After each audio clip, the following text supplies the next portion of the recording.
Muy buen día, muchas bendiciones, muchísimas bendiciones. Estoy grabando este audio hoy viernes 13 de enero del 2023.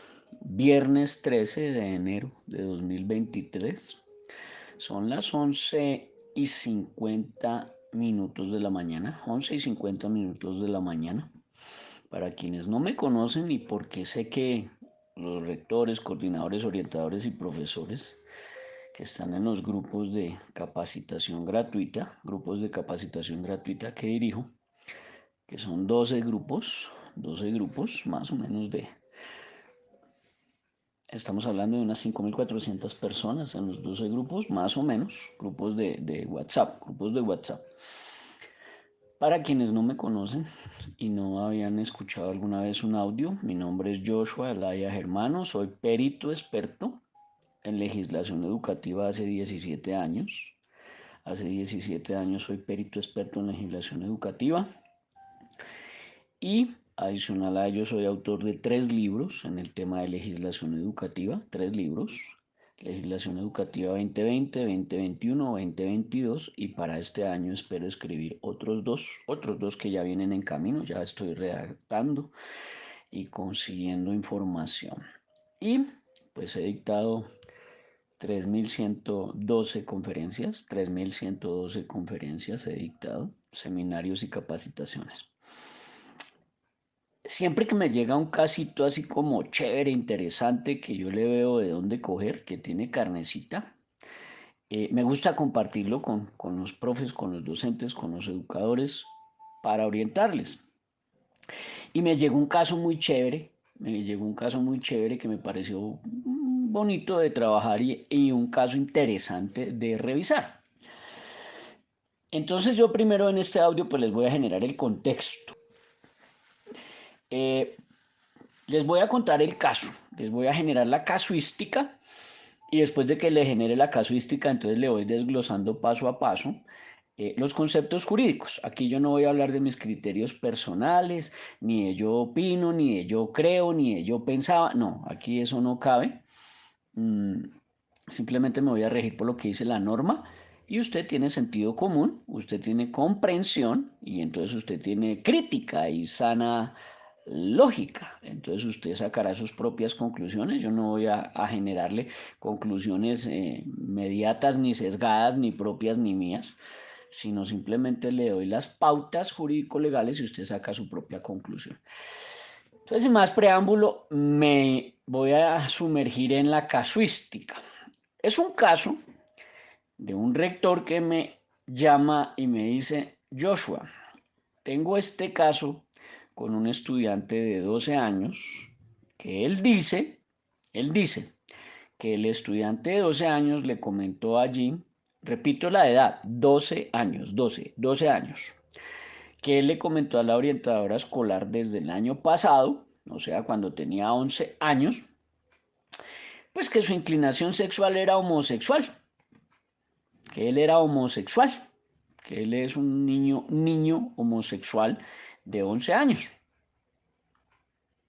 Bueno, lo primero, según jurisprudencia de la misma Corte Constitucional, el libre desarrollo de la personalidad, conexo, estoy hablando del artículo 16 de la Carta Superior Política.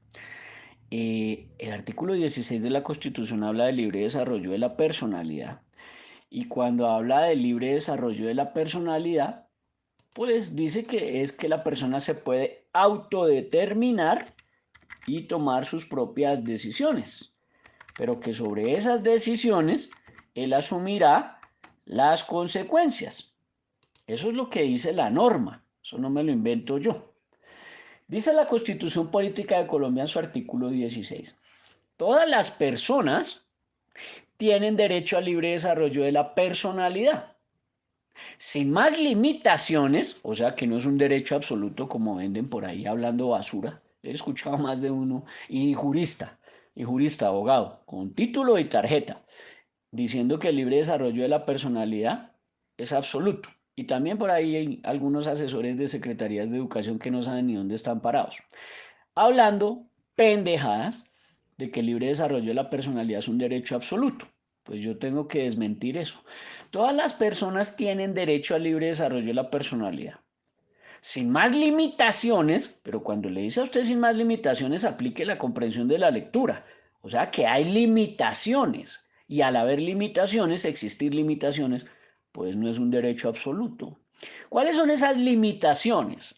Las que imponen los derechos de los demás y las que imponen el orden jurídico. Entonces partamos de ese punto.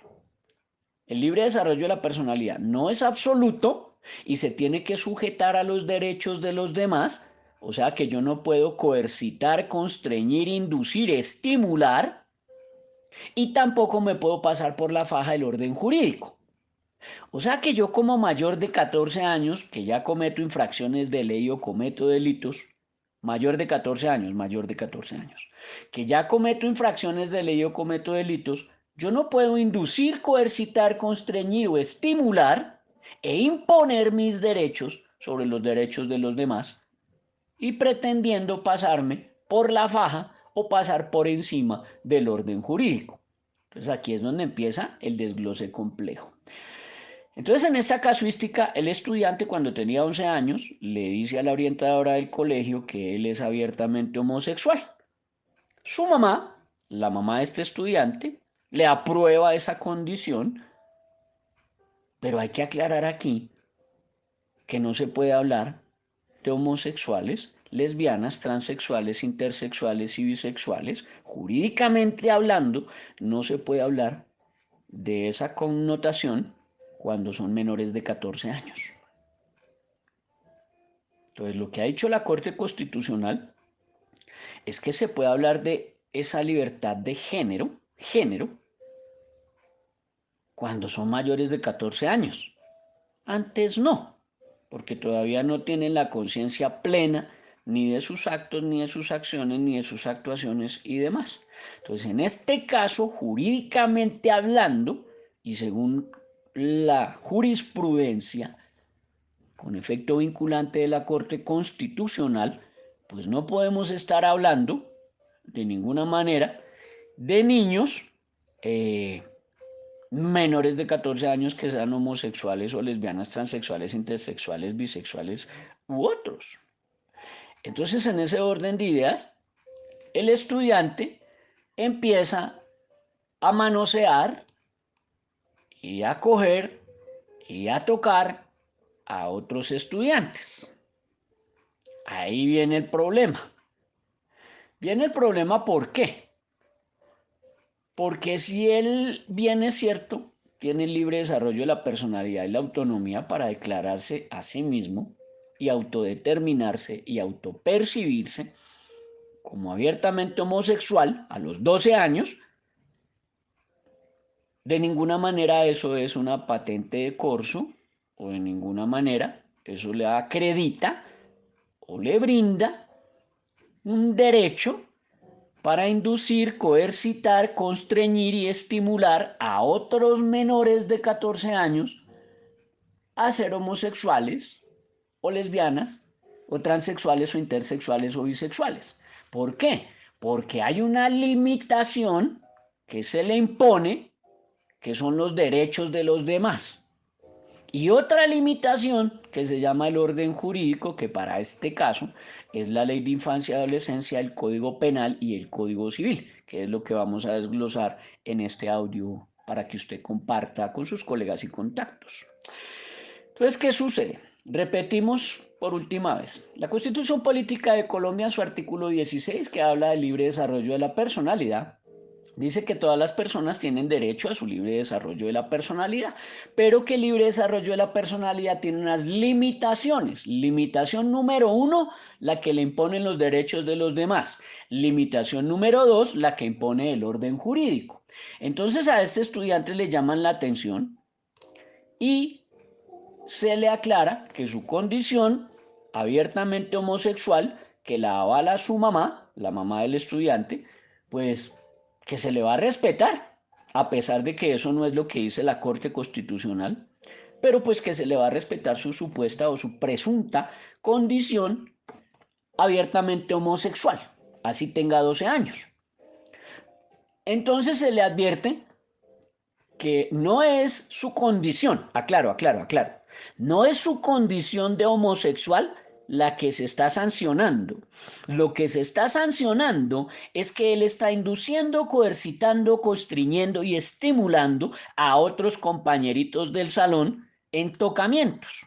Entonces les toca los genitales, les toca el pene, los quiere besar y porque le gustan otros compañeritos de su mismo sexo, pero él tiene 12 años. Entonces se le hacen 3 llamados de atención a la mamá. La señora pues apoya a su hijo, pero nunca asiste a las reuniones y el consejo directivo opta por enviarle una carta a la comisaría de familia y denunciar a la señora por un presunto abandono, que es el artículo 20, literal 1 o numeral 1 de la ley 1098 de noviembre 8 del 2006, que es el Código de la Infancia. Entonces denuncian a esta señora sobre el artículo 20, literal o numeral 1 de la Ley de Infancia y sobre el artículo 18 de la Ley de Infancia o Código de la Infancia en la comisaría de familia por abandono, por omisión, descuido y trato negligente con su propio hijo, que se declara abiertamente homosexual con 12 años, pero que está manoseándole los genitales y dándole besos a otros compañeritos del mismo salón en una abierta, clara y taxativa actividad o actuación delictual, que es corrupción de menores. Ya eso lo vamos a ir desglosando más suavecito. Entonces, el consejo directivo del colegio, me dice este rector, optó por ponerle una matrícula en observación. Aquí es donde entra el tema de la matrícula. Por eso ahí en el inicio del audio tengo que ser claro, se hablan de 2 temas. Hablo de la matrícula en observación y hablo sobre la orientación sexual asertiva. Por eso que me pareció tan chévere el tema y me pareció bonito meterle el diente y grabar este audio, porque tiene 2 temas súper buenos. Entonces llegan y le abren la matrícula en observación el consejo directivo y le aclaran a la señora que si su hijo persiste, insiste en seguirle cogiendo, tocando, manoseando los genitales a sus compañeritos o besándolos, pues que le van a negar el cupo para el siguiente año. Entonces me llama el rector del colegio y me dice, Joshua, aquí el asunto es que matriculamos al estudiante para este año, pero ya tenemos quejas de otros padres de familia, porque pruebas no tenemos, pruebas no tenemos. Pero ya hay quejas de padres de familia que están diciendo que van a denunciar penalmente a este rector y al consejo directivo penalmente por cómplices en actos sexuales, porque son cómplices de los tocamientos y de los manoseos y de los besos y las caricias de este niño de 12 años que se declara abiertamente homosexual sobre otros niños. Entonces aquí ya nos asustamos porque ya tenemos como 4 cartas de 4 quejas de 4 papás de que si este niño le sigue manoseando el genital o el pene o que le sigue besando a sus hijos, pues que van por la denuncia penal y que vienen por la cabeza de este rector y del consejo directivo por haber recibido ese niño que abiertamente se declara homosexual y le está manoseando a sus hijos.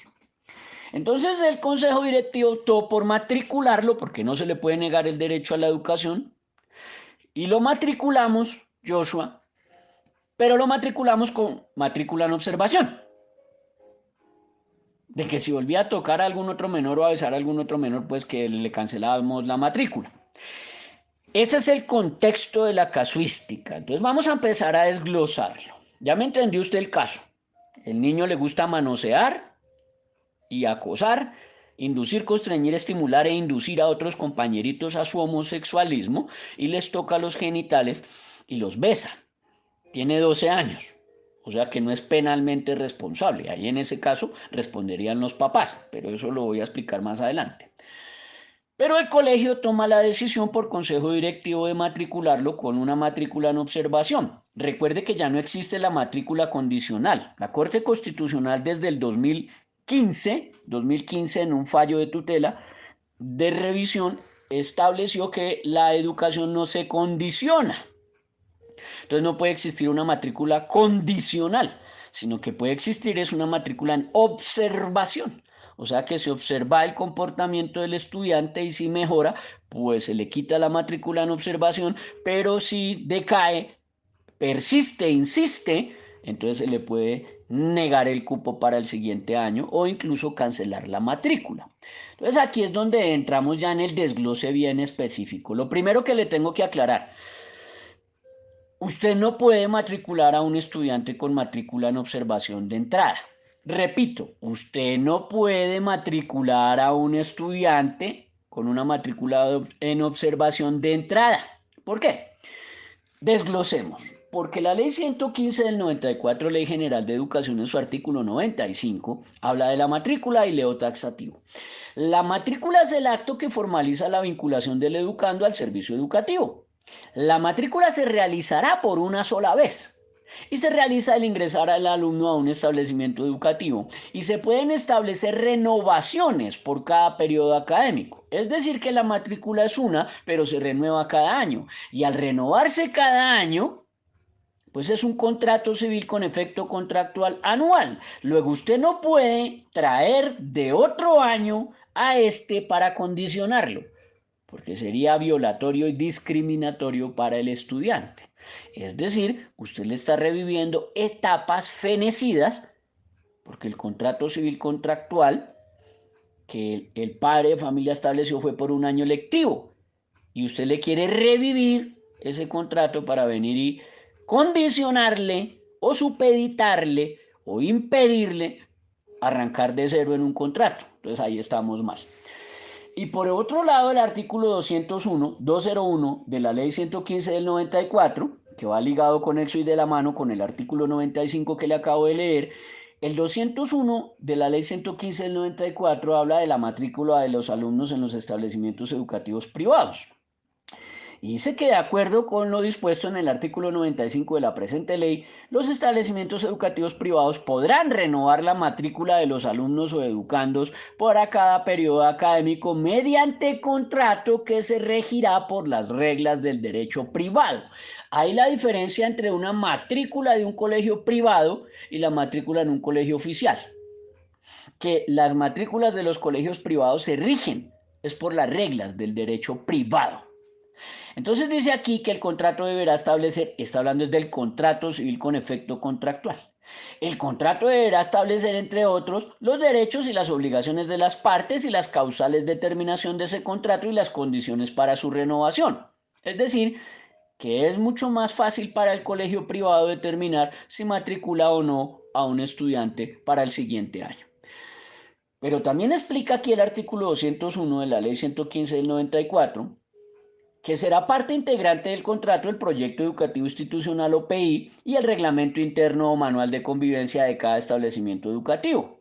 Y que en ningún caso, oído, en ningún caso, este contrato podrá incluir condiciones que le violen los derechos fundamentales de los educandos, en este caso violarle el derecho a la defensa y violarle pues obviamente sus derechos fundamentales pro homine, en este caso pro infans, o sea, los derechos de los niños, el interés superior de los menores.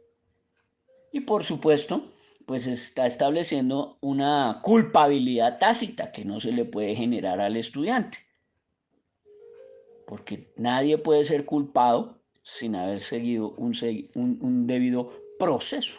Nadie puede ser declarado culpable si no se le ha seguido un debido proceso.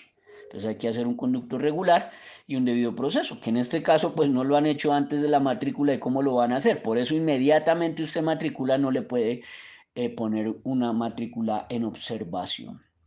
Por otro lado, dice que los padres de familia tampoco podrán violar los derechos fundamentales y de los establecimientos educativos tampoco, ni de las personas naturales o jurídicas propietarias de los mismos. Entonces aquí lo que involucra este artículo 201 de la ley 115 del 94 es la garantía de los derechos fundamentales de la comunidad educativa. ¿Quién es la comunidad educativa? Búsquelo en el artículo 0606 de la ley 115 del 94.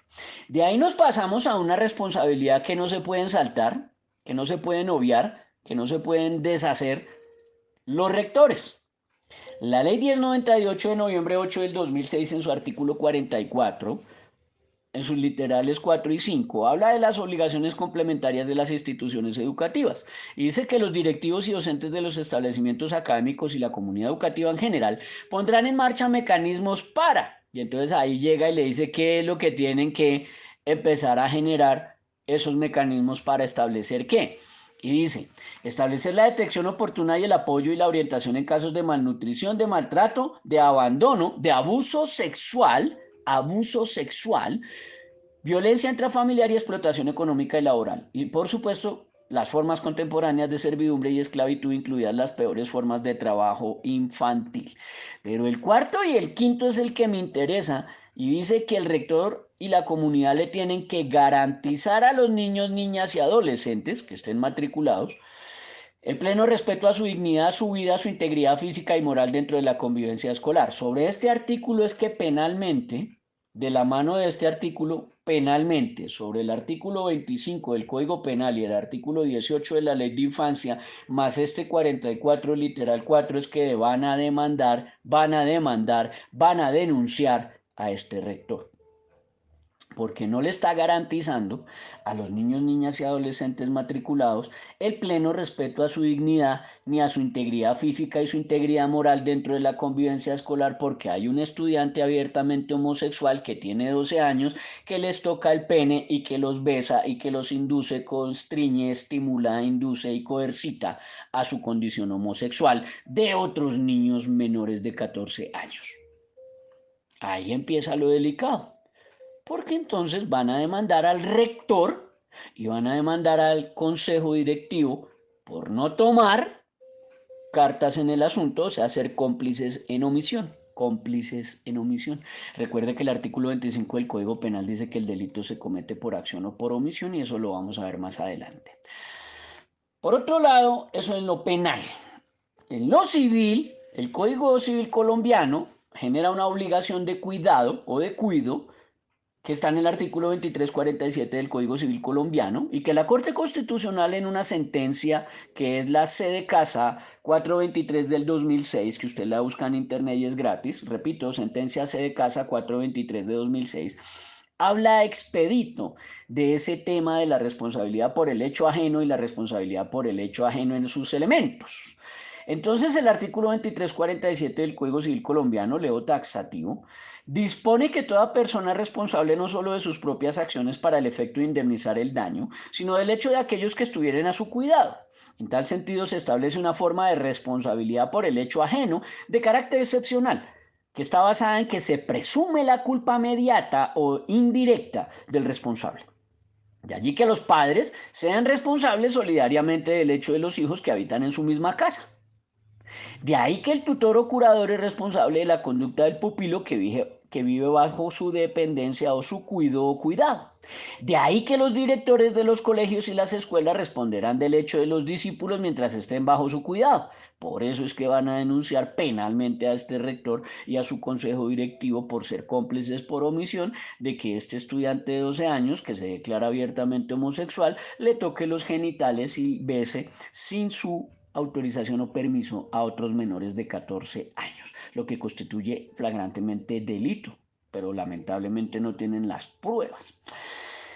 Entonces aquí dice que la ley presume que los daños que ocasionen las referidas personas son imputables a quienes debían haber ejercido adecuadamente un control, una supervisión y una vigilancia sobre aquellos y por ende la víctima de tales perjuicios debe probar, primero, el daño causado y el monto del mismo. En este caso, pues el daño moral y el daño psicológico de estos niños que les han tocado su pene o que les han tocado sus partes nobles y que los han besado otro compañerito de 12 años.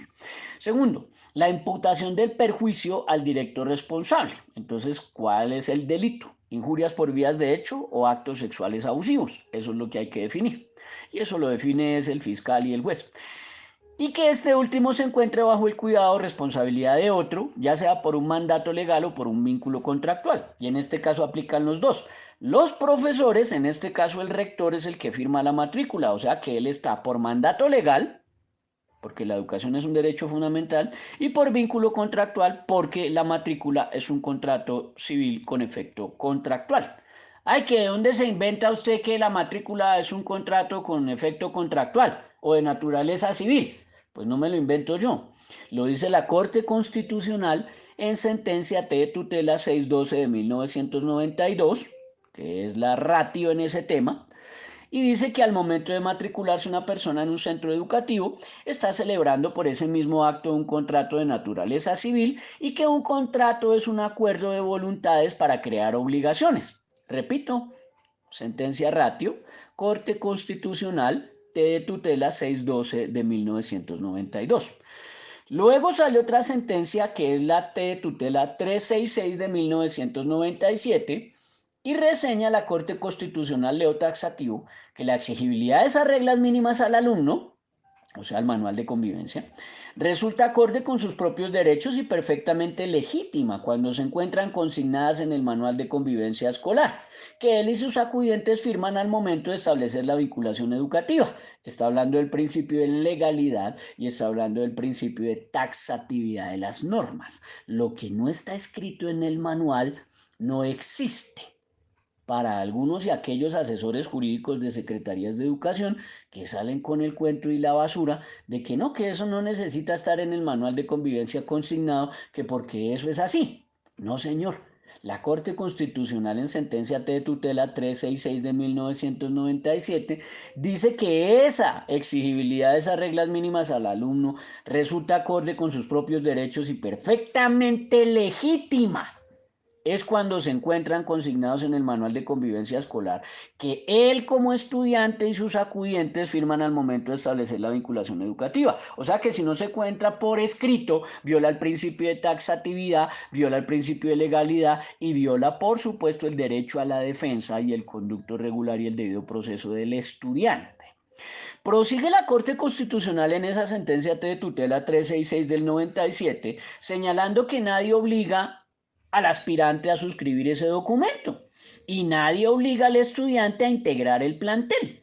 Pero lo que sí se le puede exigir al estudiante mediante inclusive razonables razones es que cumpla sus cláusulas una vez han entrado en vigor y en este orden de ideas, si le han concedido la oportunidad del estudio, es que el comportamiento del estudiante, si reiteradamente incumple pautas mínimas y denota un desinterés o una grave indisciplina, puede ser tomado en cuenta como motivo de exclusión. Esto para aquellos asesores jurídicos de secretarías de educación que salen con la payasada de que no se puede excluir a un estudiante de un colegio. Pues aquí la Corte Constitucional en sentencia ratio 366 de 1997 dice otra cosa, que también está referida luego en la misma línea jurisprudencial en sentencia T de tutela 240 del 26 de junio del 2018. ¿Qué dice esta sentencia T de tutela 240 del 26 de junio de 2018 que sigue la misma línea jurisprudencial?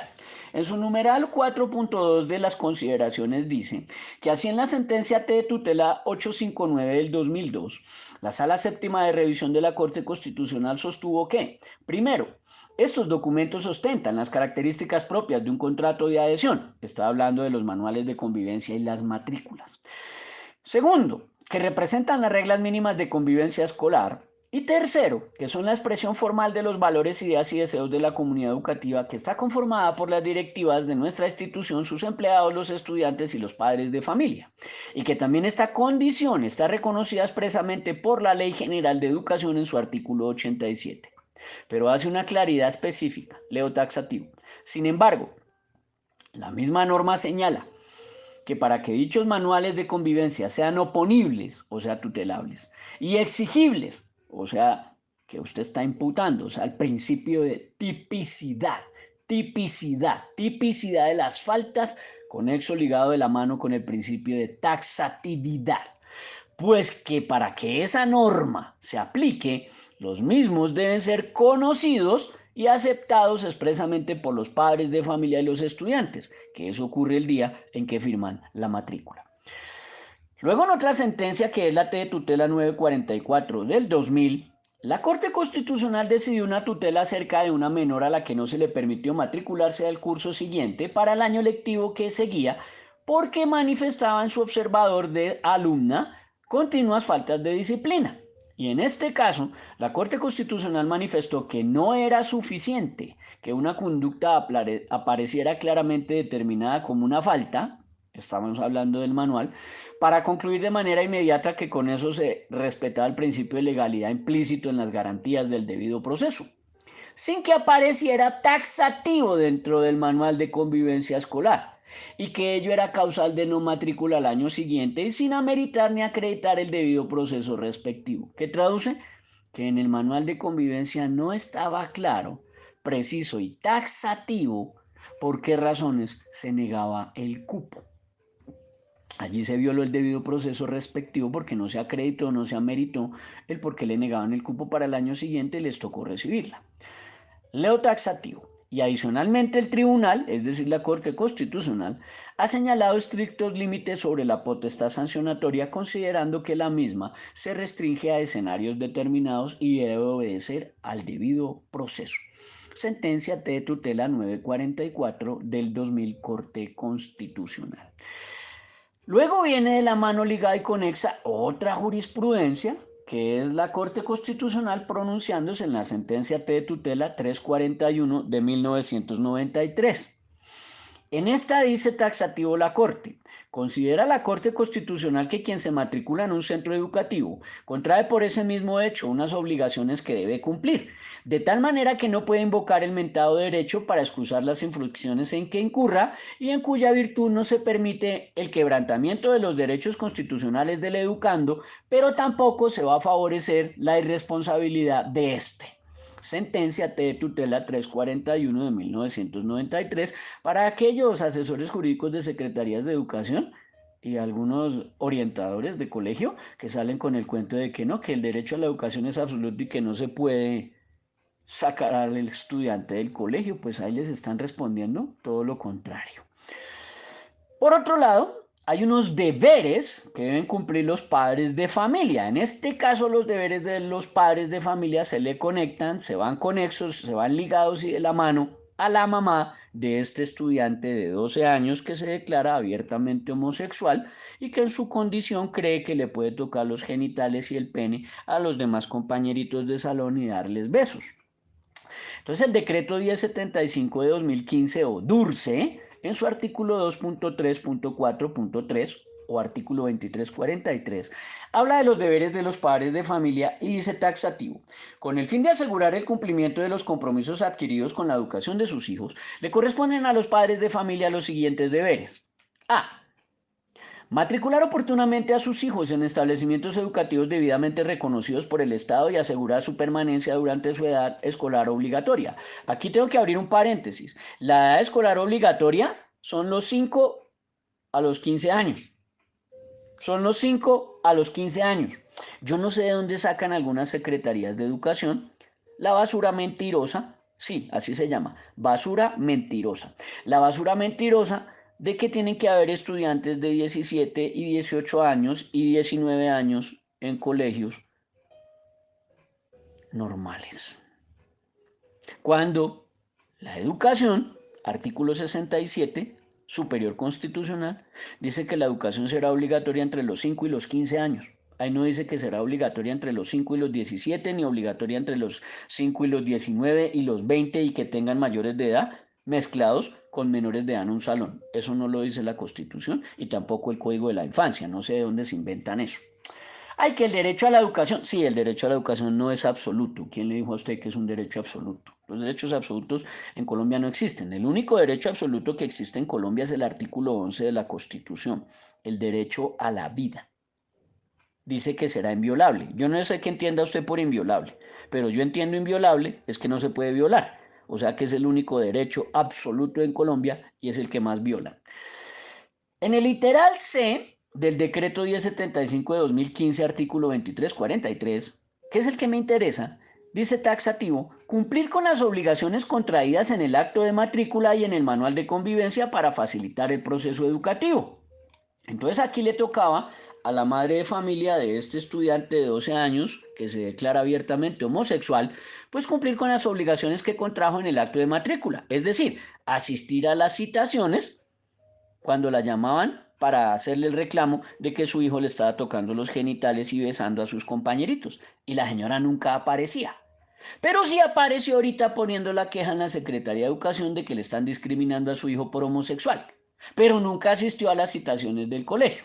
Entonces está violando esta señora y está incumpliendo esta señora el artículo 2343 o 2.3.4.3 del decreto 1075 del 2015 y está violando el artículo 87 de la ley 115 del 94, pero está reclamando derechos. Muy chistoso. Está violando el artículo 18 de la ley de infancia, está violando el artículo 20 numeral 1 de la ley de infancia, está violando el artículo 39 de la ley de infancia, pero está reclamando derechos. Y le están supuestamente, presuntamente, discriminando a su hijo por homosexual. Pero tiene 12 años, pero le toca los genitales a otros compañeros y los besa.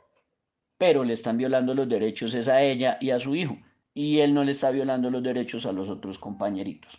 Ahí le dejo la inquietud. Por otro lado, a la señora hay que explicarle, y eso sí le toca, es una tarea a los padres de familia que se metan en conciencia, y le toca la tarea a los padres de familia que realmente sean informados, porque los profesores, los coordinadores y los orientadores y los rectores no los informan, pues ahí sí como complicado. Los rectores, los orientadores y los coordinadores deben saber que el Código Civil en su artículo 2348 reza, repito, Código Civil, artículo 2348. Responsabilidad de los padres por los daños ocasionados por sus hijos. Los padres serán siempre, mire que ahí dice siempre, siempre. Ahí no dice la mitad de las veces, ni el 50%, ni el tercio, ni el cuarto, no. Los padres de familia serán siempre responsables del daño causado por las culpas, o sea que lo hizo sin intención, o por los delitos cometidos por sus hijos menores. Fíjese que aquí sí dice delitos. Para algunos que me salen que, ay, que no diga que los menores cometen delitos.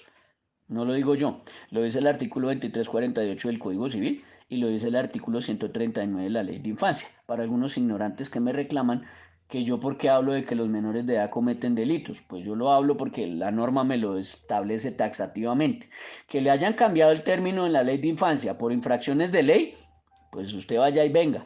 Pero en el Código Civil artículo 2348 y en el artículo 139 de la misma Ley de Infancia o Código de la Infancia sigue diciendo delitos cometidos por menores y que conocidamente provengan de una mala educación o de hábitos viciosos que les han dejado adquirir. Entonces, si yo quiero denunciar penalmente y civilmente por daños y perjuicios a la mamá de este estudiante, yo lo puedo hacer.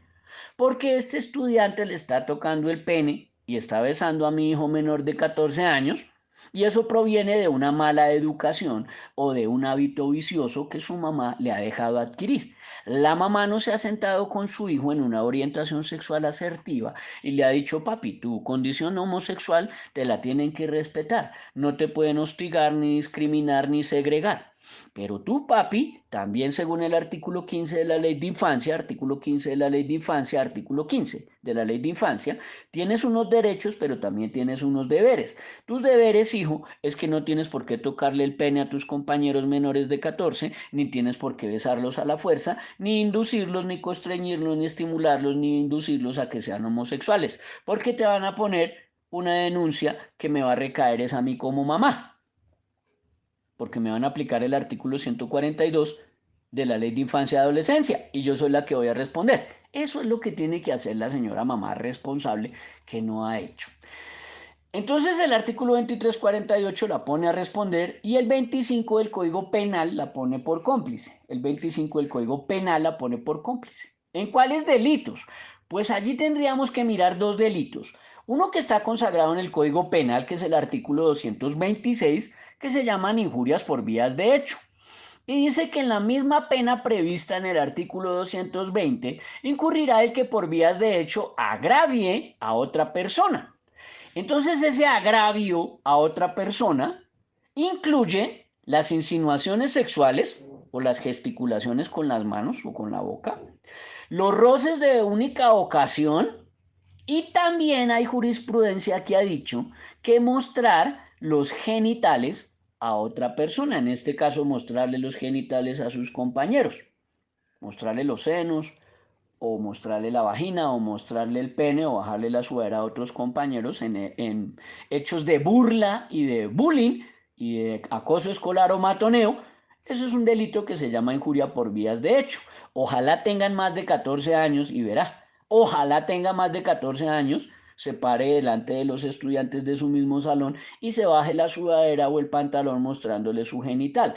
Inmediatamente pueden los 30 o 35, 40 compañeros que se sientan injuriados denunciar penalmente a este presunto delincuente que ya tiene más de 14 años.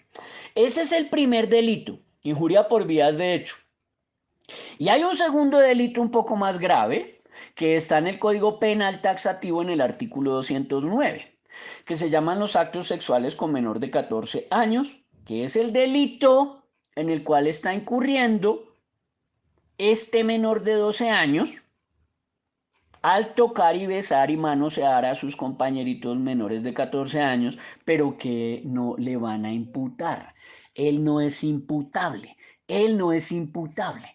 Él está realizando actos sexuales con otros menores de 14 años, pero él tiene 12 años y no lo pueden imputar.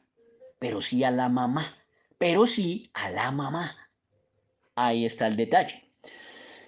¿Qué dice el Código Penal en su artículo 209? El delito de los actos sexuales con menor de 14 años traduce que el que realizare actos sexuales diversos del acceso carnal con una persona menor de 14 años, o el que realizare actos sexuales, ahí no dice edad, pero se entiende que es el que lo haga mayor de 14 años porque el artículo 139 de la Ley de Infancia así lo determina.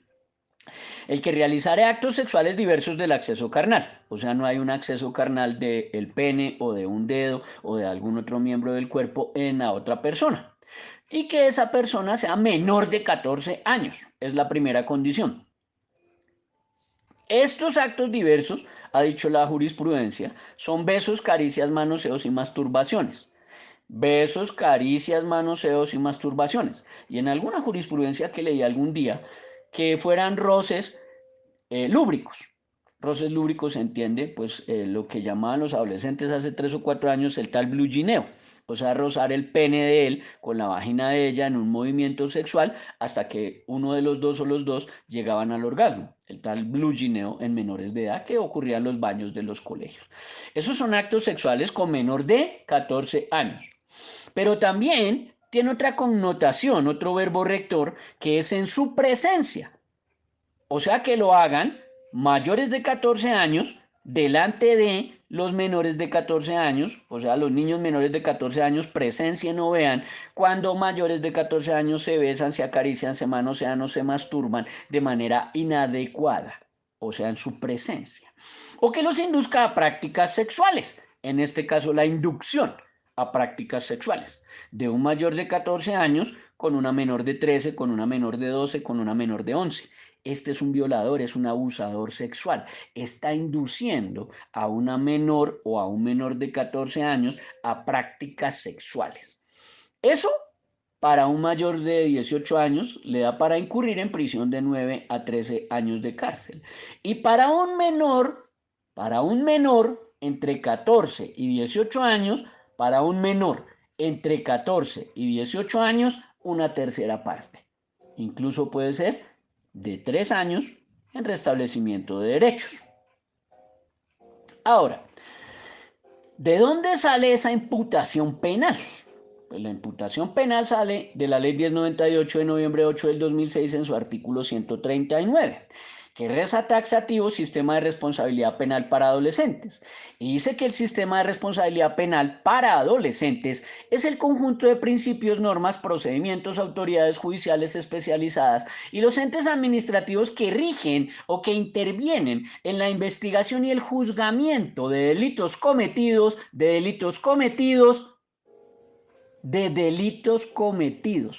Para aquellos que me dicen que por qué yo digo que los menores de 18 cometen delitos, pues es que eso es lo que dice aquí el artículo 139 del Código de la Infancia, no me lo inventé yo.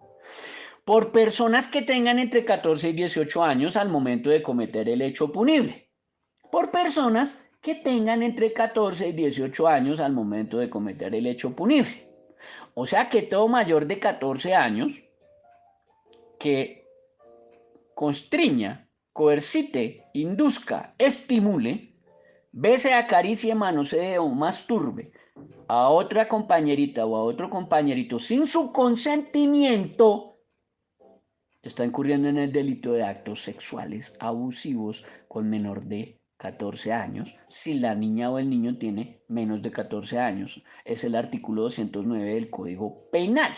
Pero si es con otro de su par, o sea, de 14 años para arriba, habría que ver si son consensuados o no. Habría que ver si son consensuados o no, porque en ese caso serían actos con mayor de 14 años o con persona en incapacidad de resistir. Ahí habría que mirar cómo va a tipificar la conducta el fiscal de turno.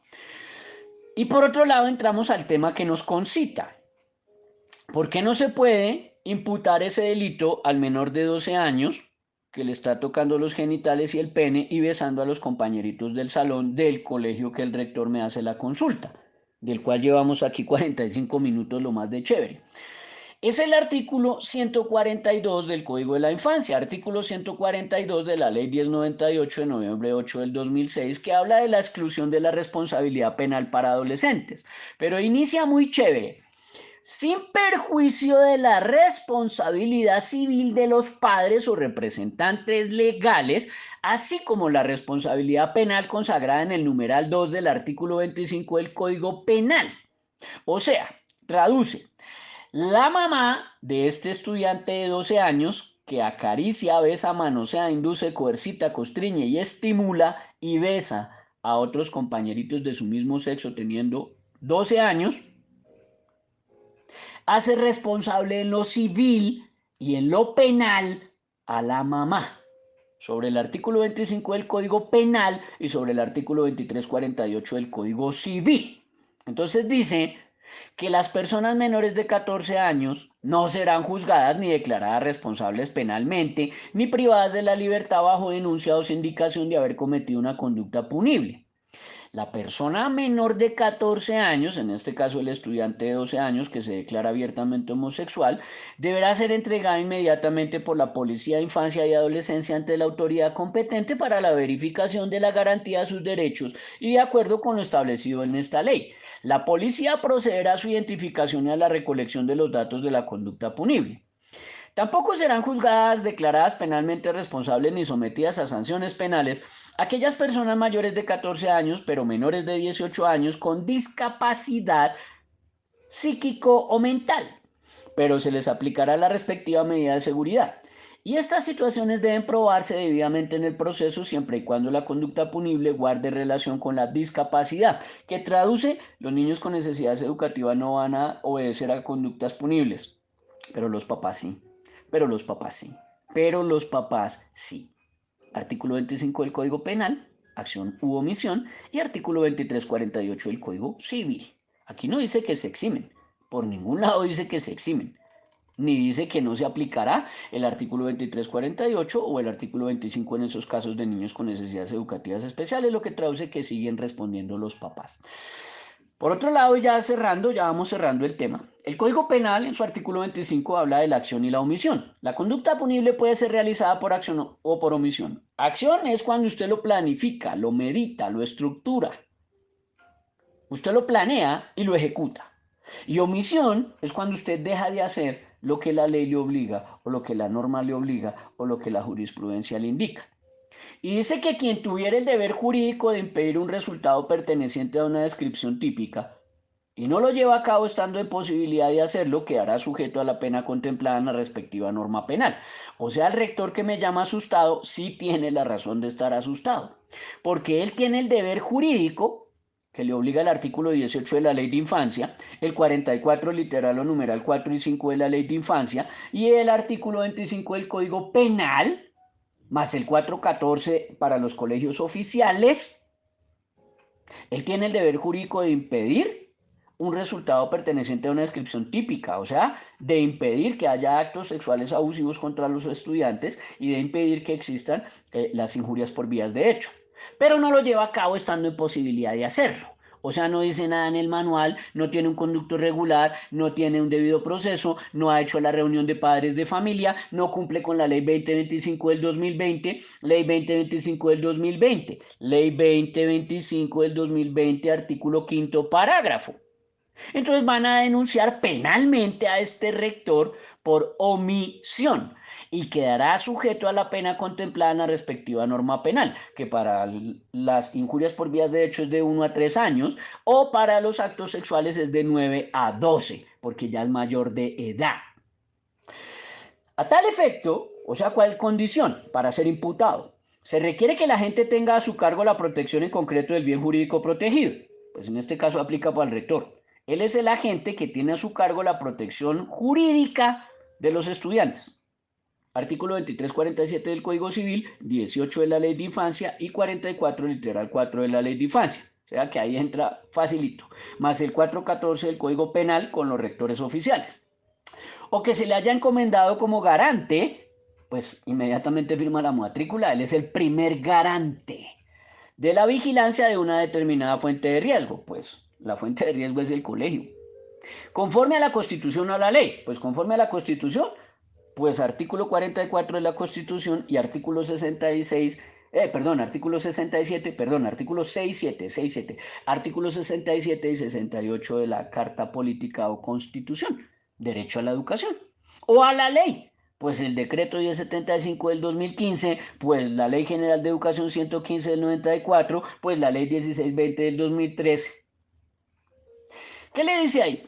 Que son constitutivas de posición de garantía las siguientes. Cuando se asume voluntariamente la protección real de una persona o de una fuente de riesgo dentro del propio ámbito de dominio. Aquí en este caso no la asume voluntariamente, es que le toca, porque el artículo 2347 del Código Civil obliga al rector y a los profesores. El artículo 18 de la Ley de Infancia y el 44 de la Ley de Infancia obliga a rector y profesores, entonces no es voluntaria. 2. Cuando existe una estrecha comunidad de vida entre personas. Pues yo no sé si su colegio sea una estrecha comunidad de vida entre personas, ¿o qué entiende usted? 3. Cuando se emprenda la realización de una actividad riesgosa por varias personas. Yo no sé si en un colegio usted encuentra que haya actividades riesgosas, en donde existan varias personas. Y cuarto, cuando ya se haya creado precedentemente una situación antijurídica, cuando se haya creado precedentemente una situación antijurídica de riesgo próximo para el bien jurídico correspondiente. Es decir, ya hay 4 quejas, me dice este rector, de 4 padres de familia que dijeron que si matriculaban a este estudiante que les coge el pene, que les manosea el pene y que les da besos a sus hijos, que ellos van a denunciar penalmente a ese rector y al consejo directivo. Pues ahí aplica, ¿no? Ya se ha creado precedentemente una situación antijurídica de riesgo próximo para el bien jurídico correspondiente. ¿Cuál es el bien jurídico correspondiente?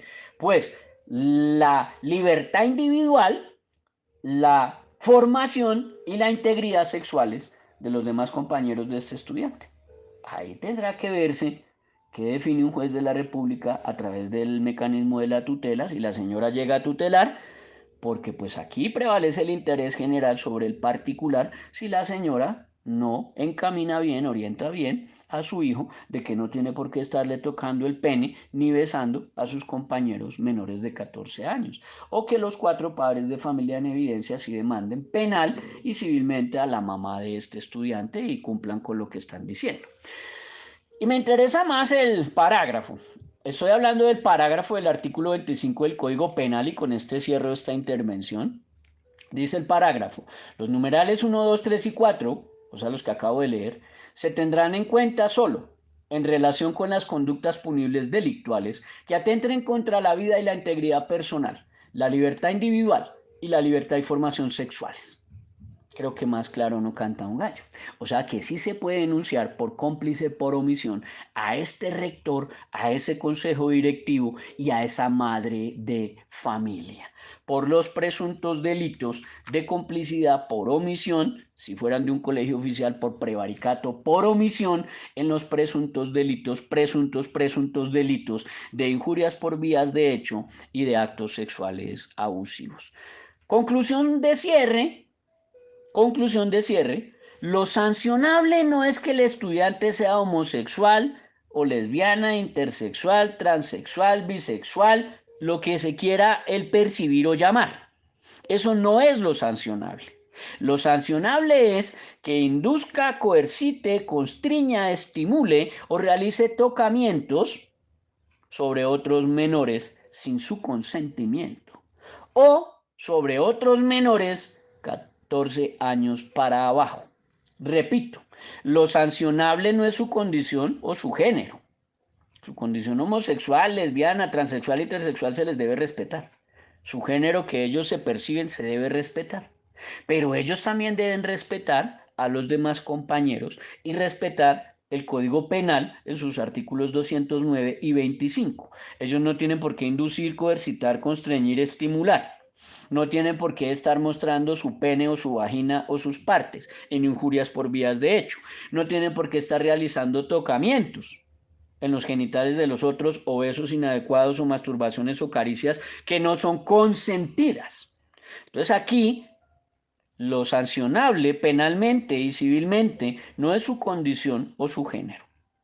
Aquí lo sancionable penal y civilmente son sus actuaciones por acción o por omisión en contra de otros mayores de 14 años sin su consentimiento o en contra de otros menores de 14 años inexcusablemente. Responderán siempre, conclusión de cierre, responderán de siempre, siempre, siempre, siempre, responderán los padres de familia. Artículo 2348 del Código Civil. Artículo 2348 del Código Civil, y si le quiere sumar ahí el artículo 10 y el artículo 14 y el artículo 18 y el artículo 39 de la Ley de Infancia y Adolescencia, también caben ahí en la denuncia penal y en la denuncia civil.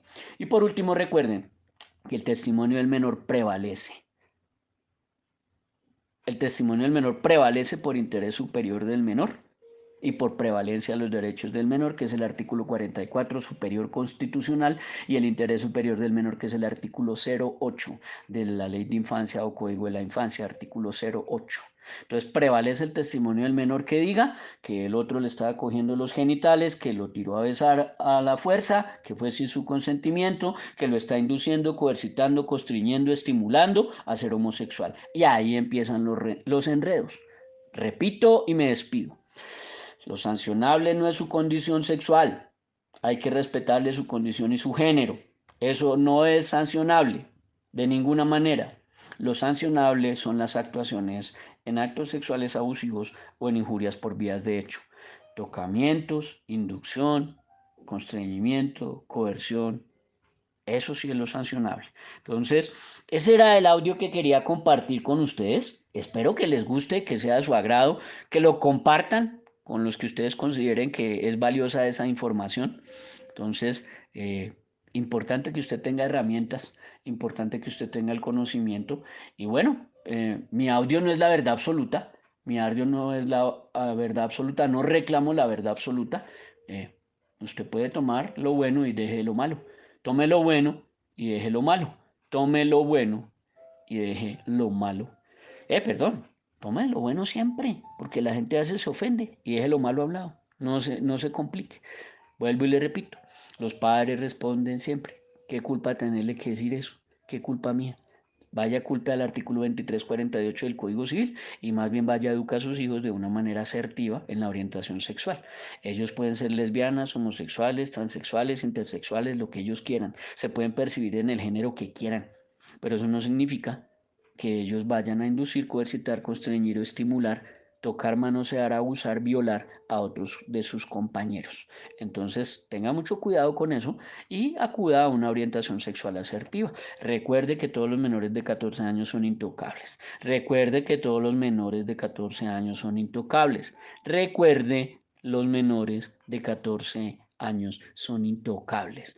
Aún de otros menores de 14 años, como para el caso que me comenta este rector que lo van a denunciar 4 padres de familia porque este niño de 12 años que se percibe como homosexual les ha tocado el pene, los ha besado y los induce, coercita, constriñe y estimula a ser homosexuales. Espero que sea de su agrado el audio, que le abra los ojos y le brinde herramientas.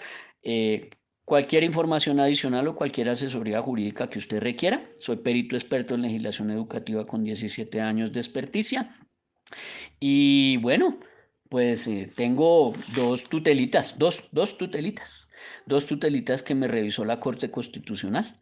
Dos tutelitas me revisó la Corte Constitucional. La T de tutela 532 del 2020 me la revisó la Corte Constitucional, me la seleccionó la Corte Constitucional en revisión. Y la T de tutela 337 del 2022, o sea que en el transcurso de 2 años la Corte Constitucional me seleccionó dos tutelas. Eso es ganarme el baloto 2 veces en 2 años. La Corte Constitucional me estudió esas dos tutelitas y bueno, ahí tengo medio idea de legislación educativa con los 3 libros que he escrito y con las 3112 conferencias que he dictado, seminarios y capacitaciones, más los 17 años de experticia en el tema. Mi nombre es Joshua Laya Germano y mi número de WhatsApp 305-416-0114. 305-416-0114. Repito, el WhatsApp es 305-416-0114. Que mi Dios me lo bendiga. Un feliz y bendecido fin de semana. Un fin de semana de descanso, de reflexión, de mucha salud, prosperidad y espero que les vaya muy bien. Un saludo muy cordial.